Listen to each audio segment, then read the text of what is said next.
Welcome back to The Grind for another tier list update. This is going to be the January update. As it is at the beginning of the month, it will not include the new champions or buffs coming in January, but it will include everything from the past month as well. So in this, we are going to be placing Kraven, as well as the previous buffs that we had, which was Hawkeye and Joe Fixit. Now, the standard disclaimer for this is that no tier list can be perfect for every champion or every aspect of the game. This is just a suggestion of where I think champions rank, and I do this a bit differently than other tier lists where it's like this is the best tier and then it goes down from there. This is more of an assessment of how it can impact your roster. So it is a bit different, and there are certain situations, certain accounts, certain areas of the game where a champion for you to rank up might be better to take from the roster dependent tier than even the top tier. And that just is because this is more of how it impacts your roster. Okay, so you have to keep that in mind. And before you make any decision about who to rank up, you want to evaluate what you need to do, what holes are in your roster, what content you struggle with, and which champions are going to help you in tackling those obstacles and further progressing your account. You don't need 5 champions that do the same thing just because they're top tier champions if you don't have anyone to counter evade or counter unstoppable or deal with buffs. You can take a roster dependent or situational champion and rank them up that does that thing you need to help you get through your next obstacle in the game. Now, another thing to keep in mind and give me feedback on is if I should add another tier. I constantly find myself struggling on the difference or putting them whether they're going to go into strongly consider or roster dependent. And I'm wondering if I should split the strongly consider category and call it A and B, or just add a new tier between strongly consider and roster dependent called worth it. And I'll try to highlight some examples of where I might make that decision. Like, for example, Crossbones, yes, he's roster dependent if you need somebody who shuts down abilities, but honestly, I would say compared to a lot of the other roster dependent champions, he might impact your roster more, and he might be a worth it champion. And Black Widow Deadly Origins is another one. It's not like she's a champion that only you need if your roster is missing something specific, but she's worth it even if you're just wanting someone fun and has damage. Like, she's great, and so she's more of a worth it champion, I would say. And there are some champions that I might think are a bit high in strongly consider for the others that they're in, and I might want to bring them down to the worth it category. And another thing to take a look at is I think I'm going to try to rework my science category a little bit. I did a little bit, and we're going to talk about one of those changes, actually a couple of those changes. But another one that I would say should go down is like Immortal Hulk and Spider-Ham. I would put them in a worth it category rather than a strongly consider category, because they don't really have the same impact on an account as these other champions that can have such a big impact and do a lot of different things. But again, they're worth it regardless, but if they have what you need, like Spider-Ham's with the power stings, then obviously that's what you're looking for. But I feel like it might help. So let me know what your thoughts are. If you like it simple, just like this, with top tier, strongly consider, roster dependent, situational, or if you think another tier would be helpful. But I'm quickly going to explain the difference between all of these. So top tier is like a no-brainer. Most accounts would benefit immediately. You want them on your team or on your account for what they do, and it's kind of like a no-brainer. Yeah, you're going to want them eventually. And then strongly consider is most players will find a good use for them right away, or it'll be nice to have in the roster regardless. Like, eventually you'll be like, oh yeah, I should use him because that would make things easier. The next one is roster dependent. Some accounts will find a use, or it fills a specific need. So it's more of, if you don't have something that does this, then you'll want to rank this champion to do that, because they will fill that goal and do it well. But if you already have somebody who shuts down healing perfectly, you might not need a roster dependent heal blocker if you already have a higher tier one that does that same thing. Now, situational is more of they'll fill a specific need if you need them to, and so if you really don't have somebody to do that, then they can do that for you, but they're not as valuable as others that may do those same things. And then the meh tier, they're kind of like not really worth considering all that much.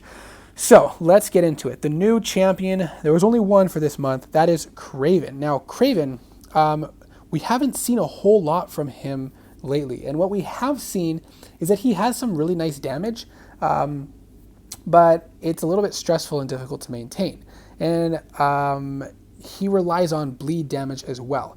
Now, with his new trap mechanic that does the, what do they call it, root, there's some interesting things that could come of it, but also it adds to a bit of a stressful playstyle because the opponent can actually trigger that trap on their own by dashing back into it, but you want to trigger it by hitting them with a heavy attack or a special 2, because that's going to refresh your bleeds and give you bonuses where you'll not get those if they triggered on their own, and then you'll have to restart the ramp up. So that makes it a bit stressful and kind of out of your control, which I don't really like in a champion. But he does have some nice utility, like his special 1 has I think it's a true accuracy. So that's something that would be nice to have as well. And I think that over time, as more people get him, we'll start to see some interesting things. I kind of think that his root or trap mechanic will be a very nice fail-safe for a lot of situations. Because if you place a trap on the ground and then you're in a stressful situation and you just need to dash back, you can't get an opening, you can't push them over a bar of power, whatever it may be, dash back, dash back, dash back, and when they cross over that trap, they'll be rooted, and then you'll have your opening. So I think that there's some potential for that to come in quite handy, but I'm not sure how impactful it will be. Now, for the buffs, we had Hawkeye and Joe Fixit buffed. Now, Hawkeye was always a great champion, specifically for power control, but his damage wasn't the best, and he didn't really have a whole lot else to offer, so he wasn't really used. Now, Hawkeye has more damage and more utility, but his power control is different and I would say a little bit less effective, but he does power control in 2 different ways. Unfortunately, now one of those ways relies on debuffs because you apply suppression debuffs, so he will be, when attacking into the opponent, they won't get as much power. So that's nice for certain situations as well, because things like magic, you don't want to give them power in the first place. His old power drain would you would give them the power and he would take it away, whereas now he has a suppression that he applies, and then they won't be getting as much power to begin with, and then you can power drain, but you power drain less. Now he has a slow on his heavy attack, which is very nice, easy to maintain it, so it makes him a good slow champion. He also has ways to increase his damage with special 2s and special 3s, ideally if awakened, but he relies a lot more on bleed damage now, and he can deal more damage overall because he can stack bleeds and pause the bleed duration. However, he does have a new perfect release mechanic that he does kind of depend on to really optimize his utility. So I'm going to put him in the roster dependent category because he does do a lot of different things that can be very nice to have, but there are other champions that can do it better and a little bit more easily. The next one is Joe Fixit, and there's been random things coming with Joe Fixit, and I think with different synergies it makes him easier to play. I'm putting him in the roster dependent category as well for now. I think he has some potential for heal reversal, but he relies on throwing tons of special attacks, so it's kind of fun if you enjoy that. He has a lot of hits on his special attacks. He can do some good bleed damage. He can apply some debuffs, but you kind of need to pay attention to all of the cards that he's getting, and ending your combos differently, and parrying, and all these different mechanics in the game determine what card you're going to get, and that can be a little bit stressful to keep track of and maintain. Now, I think there is a synergy that will help that a little bit, so you don't have to worry about that too much. So do check out some of that gameplay, but again, he's going to go into the roster dependent category. Now, we're going to talk about some buffs and some demotions and some explanations of who is where. So first, Ultron is up in top tier. I can't remember if I put him up there in the last one and forgot to mention it, but I think Ultron has a lot to go for him. I don't think he's used as much as he could be, but he has some really great damage. He gets lots of bleed damage and then degen against mutants. He has an evade mechanic that is predictable. He has an armor up buff. He can deal tons of debuffs. He has regeneration, so he's super sustainable. He's immune to poison and bleed. So he's a great champion that is very well rounded, and he can tackle a lot of content, especially for newer players. If you get Ultron, he is exceptional now. Like, he can do so much for you. He's better awakened, and if he's awakened, it's even better if he's high sig, but you can use him unawakened for so much content. I think he gets resistances to like shock and energy damage stuff, so that's very nice to add on to his kit. But even without that, he can do so much for you, and he can pack a ton of damage out in a fairly simple ramp rotation. I think you get these charges for doing different things like blocking and intercepting and throwing your special 1, special 2, special 3, etc. And then you can cash that in for damage and lots of bleeds and stuff like that.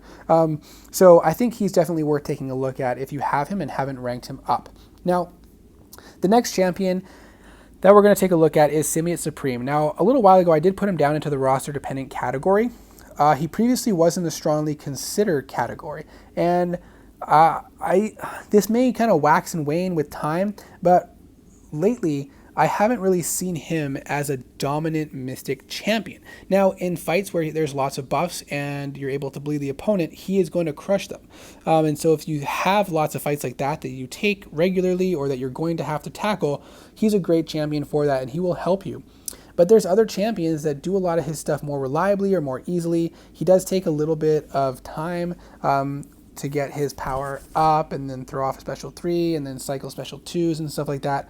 If you have Mystic Dispersion and you don't run suicides, then he is even better for him. You can't really use suicides with him that well. But he is a decent champion, and I would say he's not necessarily roster dependent, but that's why I kind of want another category to say that he's like a worth it champion or a strongly consider, but maybe I should put him up into the strongly considered category with those, because I have reworked the Mystic tiers a little bit, and now he does look like he fits better in with Dr. Voodoo and Dragon Man and Morningstar, so I might move him up into there. Yeah, I think I'm going to move him up into there for the next tier list. I'm going to take another closer look at that, but that's why having like another tier between these two would really help, because there's several that are kind of like you could push them one way to the other, and having that extra tier would really help to even things out, I think. So I might consider that a little bit more.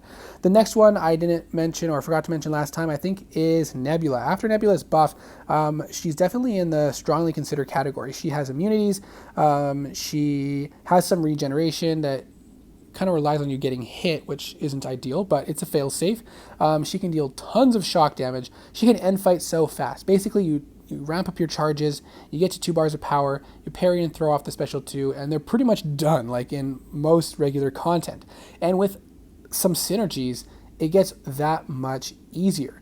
And so Nebula can be a powerhouse and can get you through a lot. She has immunities, as I said, so I think she's definitely in a good spot there. Now, Karnak I put in roster dependent because he's not one that I would want to use on a typical day-to-day questing, but he does have some utility packed into him, and he has the potential to ramp up really good damage. So in long-form content, I know he might be one for you if you don't have any other options, but he wouldn't be my first choice if you had other options, which is why he's down in the roster-dependent category. Now, Nimrod is moved up into the strongly considered category. Nimrod can be a powerhouse. Now, it's typically been looked at as, Nimrod is only good against mutants. Well, that's true. He's amazing against mutants. He's a beast against mutants, but he's also good in other fights. In particular, he can ramp up and stay in his eradicate mode a lot easier and longer against matchups that have regeneration and prowesses on the opponent. So those fights he can also annihilate, but he still is a good champion in other situations. It just takes him longer to ramp up. So you might not want to use him on a path that doesn't have any of those other things, but you can still use him for fights that don't have those things if you're using him for other fights in general. So he is an amazing champion. I think we're going to see a lot more out of him. Ideally, you want him awakened, and the higher you get his sig, the better. But the awakening helps mostly. And so I think we're going to start to see a lot from him in the near future as more and more people get him and to play around with him. Another thing that I adjusted was Squirrel Girl moved up into the roster dependent category. Squirrel Girl has a lot of damage. It does rely on bleeds. She is a bit tedious to play at times, maybe stressful, and she actually is a really good counter for evade and auto block. And ideally you want her awakened, because then with a single heavy attack at the start of the fight, you can completely shut down evade and auto block. And by the time that wears off, you can very easily have gotten back up to the number of combo hits on your meter that you would need to then shut off evade and auto block again. And so you can keep that locked down for the fight. And so if that is something you need, I think Squirrel Girl is a great option. So she's up in the strongly considered category. And next we have, roster dependent category. And next we have Mr. Negative. Mr. Negative, I should have moved up a long time ago, and he may even move up more with time, but I think right now we're gonna have him at strongly consider. And I recently actually took mine up to rank 3, and I haven't had a chance to really do a lot with him yet, but his damage feels so much better at rank 3. He has so much going for him. I do have a couple little videos on him, not full-on guides, but a couple videos, and so you can check that out on the link there. All the little blue text that's underlined are hyperlinks to videos that I have, so you can check out all of those. But Mr. Negative, he is immune to Nullify, Stagger, Fate Seal, so any buffs, like you can just get buffs, you don't have to worry about that.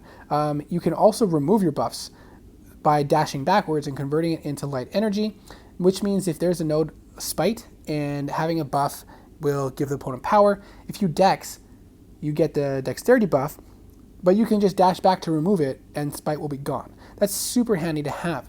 Also, he can do tons of degen damage. He has a way when he has a light energy, he can charge heavy and it will trigger an evade when a basic attack is thrown into him, and that counts as an intercept as well, and then you can get your combo. So he has a lot of various things he can do. He can decrease the opponent's power gain abilities, and if you actually use the Nick Fury and Quake synergy, I think it's technically a bug, but it has been around for a long time and hasn't been changed. You can actually completely turn off the opponent's ability to gain power unless they have increased power gain nodes or something. And so you can lock down fights very, very well with Mr. Negative, and he can do a lot. And a lot of that he can do is very, very challenging fights that not many champions can do very well. So I think he definitely deserves the tier strongly consider. Now, I did actually bring She-Hulk down from the top tier to strongly consider because I don't feel like she had has quite the presence that she used to. And I think that's because other champions are starting to do the things that she does, but she is an amazing champion. She can do so much for you. So you really should consider her and see if she's someone that you would enjoy playing and that would benefit your roster. But she can do so much. She, with her Furies acting like a taunt, so they'll throw special attacks more easily. That's just so handy to have. She has some various debuffs as well. She has Petrify, I think it is, so she can control some regen and power gain in some situations. Like, she can do a lot. She has very easy access to slow on her heavy attack, to turn off evade, and unstoppable effects. So she can be so useful, and you can find some incredible gameplay with her. But as far as day-to-day questing, there are other champs that do those various things, in different ways or more easily or in different packages.